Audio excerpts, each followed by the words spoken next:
I graduated from a small, prestigious liberal arts college. We prided ourselves in those days of being colorblind, of not seeing the color of a person's skin. That was easy to do in that setting where less than 2% of the student body was of any color but white. If pressed, though the language was not ours at the time, I would say today we would equate that with all lives matter. And such was my understanding when I began my work some 37 years ago, coming to Clarion. It wasn't long before I was working with campus ministry and surrounded with Black faculty, staff, and administration at the university. These were very highly educated and professional people. Many had degrees much more advanced than my own. I didn't see them as Black, but as fellow colleagues. We had jobs to do, and we would work together to do that. Never once did it cross my mind that they might be different than I.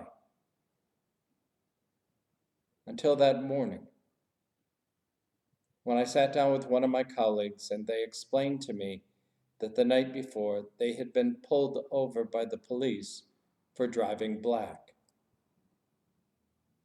I was so naive, I had to ask what that meant. And when they told me, I was appalled, shocked, and embarrassed, because I realized that I didn't have a clue what it meant to be Black in these United States in the 21st century.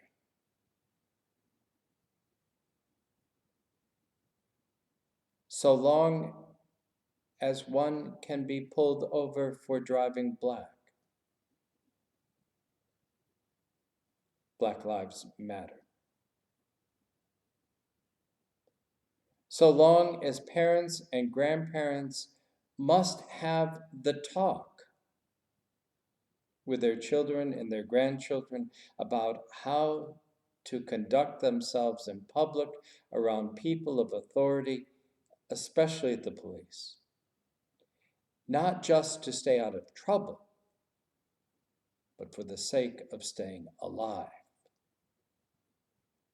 Black lives must matter. Until we do not have people coming up and asking to touch our hair, Black lives matter. As long as people question academic credentials,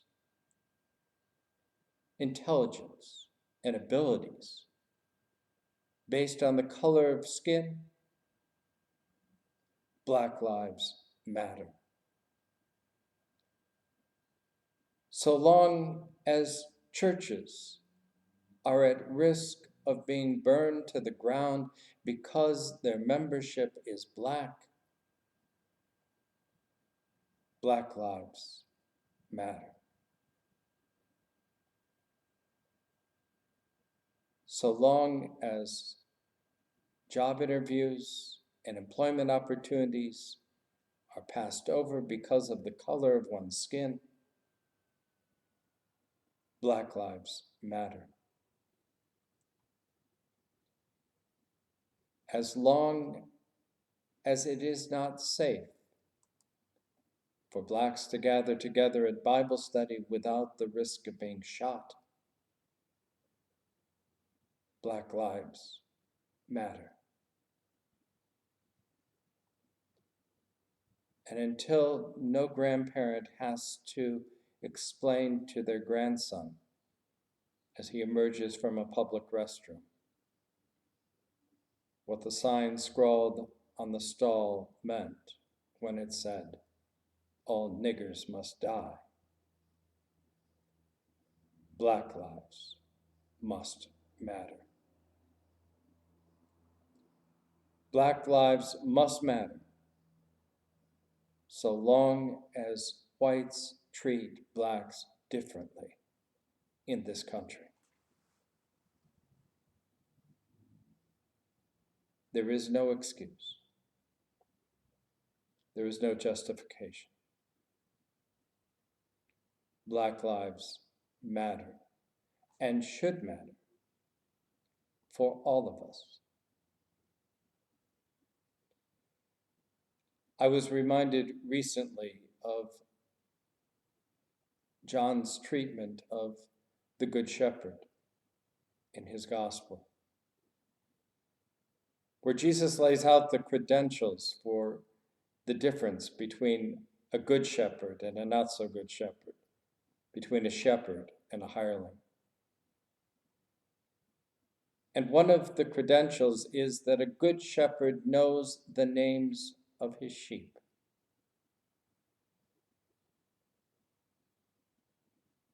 How many of us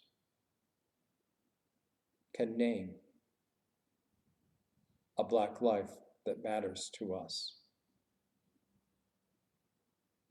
And when was the last time you sat down with them in conversation?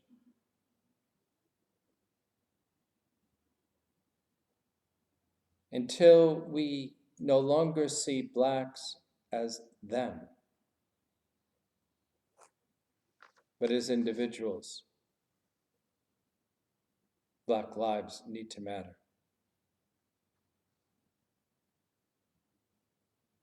When I hear the word Black Lives Matter, I do not see an amorphous sea of black faces. I see the faces of Brenda and Wivetta, Jocelyn, Rogers, Joseph, Jenna, Espo, Donna, Francine, Terrence, James, Joe, Lamar, Amsalu, Brandon, Lamont, Judith, Brenda, Albert, Michelle, Carlton, Donald, Hubert, Shirley, Samuel, Benson, Brandon, Brendan, Owen, Cece, Mark, and many, many more. Black lives matter because they are my friends and my colleagues. They are the ones that I have been called to love as neighbor and as brother and sister. That's why Black lives matter. I was excited last Thursday as I gathered with the hundreds of others in this community to hold vigil. I was proud of the young people that put that event together and spoke so eloquently as we marched down the street, as we remembered and prayed in silence. It was the day of hope for me, that in this community, Black lives do indeed matter. But the question before us is, what now? That was a good beginning. But where do we go from here? Perhaps the next step is for us as individuals. If we have a friend of color, to take time to spend with them in conversation about how they are doing during these very turbulent times, to reach out and care and support. If we do not know a Black person, to take some time to study, to read.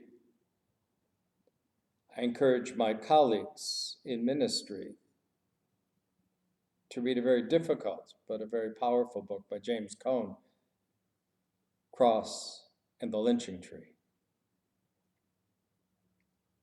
It is a very good introduction to why Black lives matter. But there are many more works out there. For the more we begin to understand the plight of the Black, the better we will be able to listen to them and to hear them more clearly. As we sit down with our friends and our neighbors, we can hear their stories differently. And together, we can make sure that the day comes when all lives matter equally